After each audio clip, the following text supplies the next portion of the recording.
In what's believed to be an act of terror, two powerful explosions turned a scene of athletic celebration into blood-soaked chaos. The bombing was highly visible and symbolic, carried out on the city's Patriots Day holiday. At least 3 people have been killed, one of those an 8-year-old boy. And scores more have been injured, including some who lost limbs in the blast. The FBI says it will track down those behind the attack. 10's US correspondent Daniel Sutton is in Boston, which is now a city in lockdown, and he begins our coverage.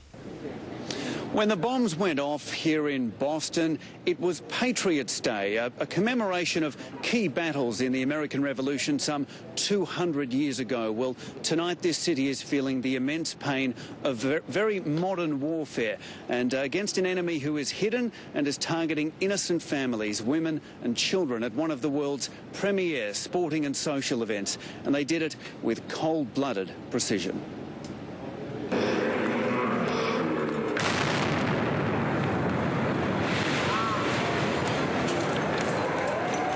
Terror in its purest form, captured by TV cameras and runners with the finish line in sight. 2 explosions 15 seconds apart brought the Boston Marathon to a terrifying halt. There's got to be people hurt out there.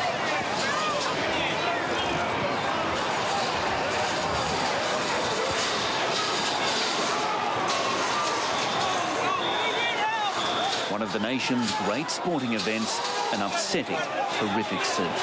Oh my God, they're dead. Dazed, confused, people ran in all directions.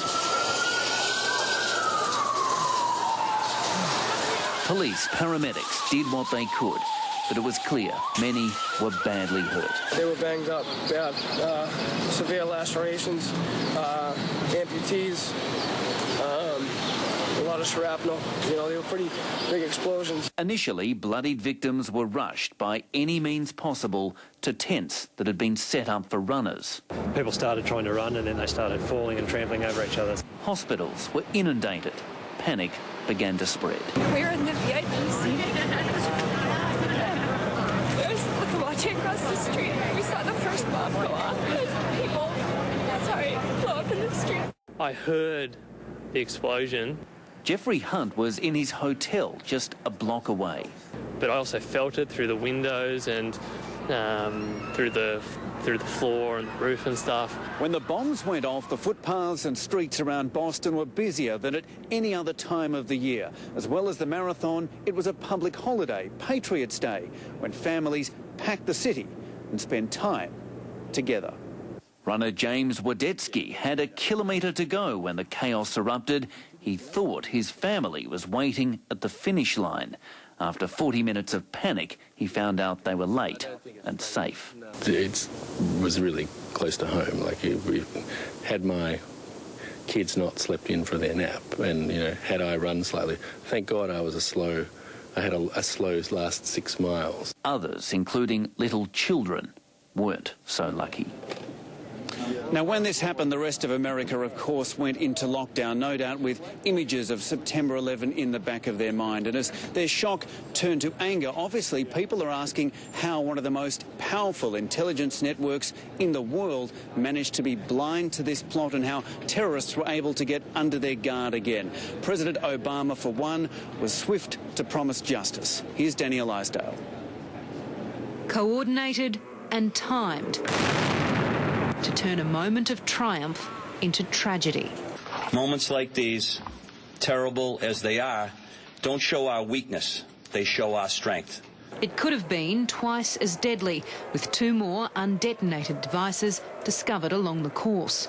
We still do not know who did this or why, and people shouldn't jump to conclusions before we have all the facts. But make no mistake, we will get to the bottom of this.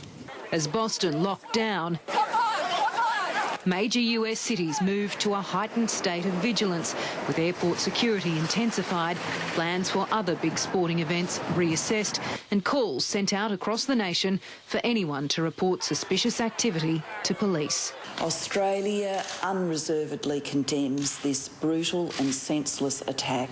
While it's too early to say who is responsible, Obviously, an event like this should deepen our resolve to stand up for democratic values and democratic decencies. Governments across the globe have reassessed their terror threat levels. Ours remains at medium until more details about the motivation and the masterminds of the bombings are known. For now, the focus is on helping those injured. Many Australians aspire during the course of their life to go and run the Boston Marathon. This year, 153 were registered to race. We're hopeful that no Australians are among those injured or dead. Our people are in contact with hospitals, with local government and with the organisers of the marathon. Their hands are full and their hearts heavy. I'm supremely confident that Bostonians will pull together, take care of each other and move forward as one proud city, and as they do, the American people will be with them every single step of the way. In the US, they know how to do that too well. Danielle Isdale, 10 News.